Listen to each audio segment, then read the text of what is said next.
अस्सलाम वालेकुम everyone, this is G2 8th edition, chapter number 7, exercise 7B, topic direct and inverse proportion का है। ठीक है। क्वेश्चन नंबर 9 में कह रहे हैं during a certain period in life of an earthworm its length L centimetre is directly proportional to the square root of n। Square root of n तो के तो साथ साथ आएगा ही आएगा, कैपिटल N आएगा स्क्वायर रूट के साथ। ठीक है। अच्छा, कुछ टीचर्स पहले डायरेक्टली प्रोपोर्शनल लिखवा कर फिर L इज इक्वल्स टू के एन लिखवाएंगे। ठीक है। तो गुस्सा या बहस करने की ज़रूरत नहीं है, ये भी तरीका सही है। ठीक है। ओके। और directly proportional square root one where n is the number of hours after its birth. ठीक है। टाइम दिया हुआ है। The length of an earthworm 1 hour after its birth its 2.5 centimetre. तो अगर हम लेंथ 2.5 सेंटीमीटर ले लेते हैं और नंबर ऑफ टाइम 1 आवर दिया हुआ है तो के का आंसर 2.5 आ जाएगा। तो L is equals to 2.5 square root n। अब हम यही स्टेटमेंट यूज़ करेंगे। आई एम सॉरी अगर मैंने आपसे कहा कि ज़्यादा बहस या गुस्सा नहीं कीजिएगा, आपको बुरा लगा हो तो सॉरी फॉर दैट। असल में टीचर्स गुस्सा हो जाते हैं अगर कंपेयर करें ना उन्हें किसी और से, तो फिर बुरा मानते हैं वो, इसलिए ऐसा कहा मैंने आपको। फाइंड एन इक्वेशन कनेक्टिंग, ये मैंने इक्वेशन बना ली।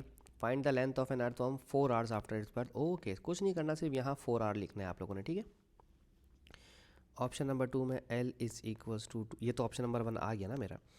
2.5 स्क्वायर रूट n की जगह सिर्फ 2 रखना है। ठीक है। क्योंकि यहाँ पर n की जगह 2 दे दिया है उन्होंने आपको, 2 दे दिया, 4 दिया, आई एम सॉरी 4 दिया है, दिस इज़ 4।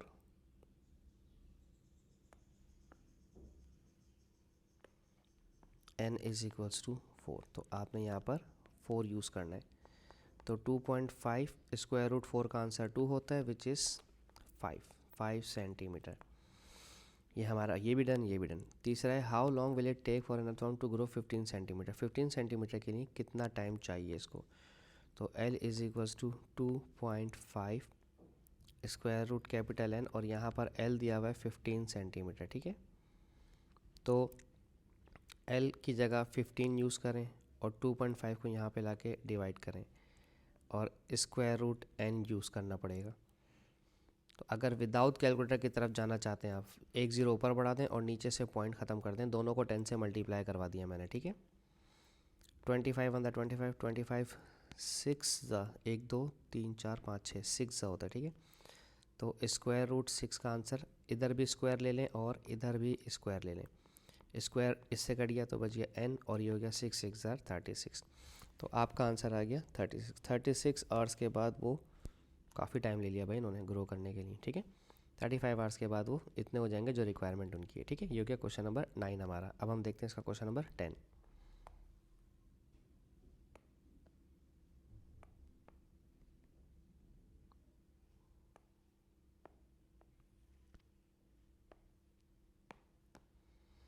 ओके, क्वेश्चन 10 है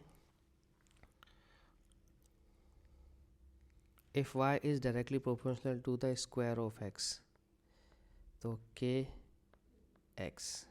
कॉन्स्टेंट डायरेक्टली प्रोपोर्शनल की वजह से आता है। ठीक है। All the positive values of y when x is equals to 1 and y is equals to 3। Okay, रुको नहीं, रुको। कह रहे हैं if y is directly proportional to x square for all the positive values of y, okay, and the difference in the values of y when x is equals to 1 and x is equals to 3 is 32। oh okay, ठीक है, सही है। अगर मैं पहले ले रहा हूँ when x is equals to 1 और यहाँ साथ ही ले लें when x is equals to 3, तो y is equals to k, x की जगह क्या आ जाएगा 1, 1 का स्क्वायर 1 होता है, तो y is equals to k हो जाएगा। ठीक है। और यहाँ पर आप y is equals to k, x की जगह 3 रखें तो 3 का स्क्वायर 9 हो जाएगा, तो हो जाएगा y is equals to 9k। अब इन्होंने कहा था and the difference of the values in y, ठीक है, इज़ 32। ठीक है।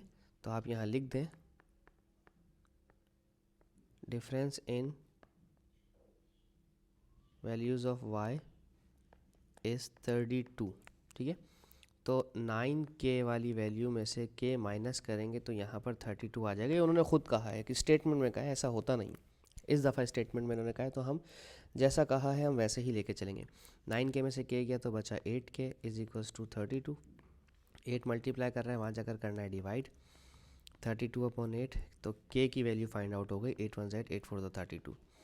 हमें k ही चाहिए था, तो इक्वेशन क्या बनेगी इसकी, connecting equation y is equals to k की जगह आ गया 8 आया 4 आया 4 आया है, y is equals to 4x square. ये इतनी मेहनत हमने इसलिए की थी।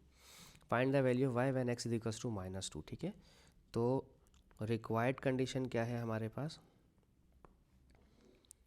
वो है y is equals to 4x square.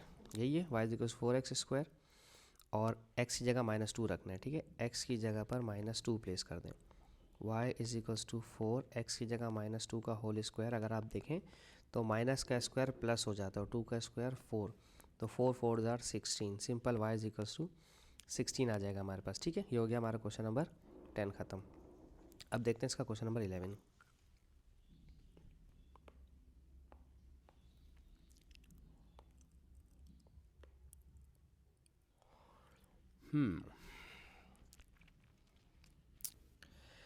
Okay जी, क्वेश्चन नंबर 11 में कहते हैं y is directly proportional to x square.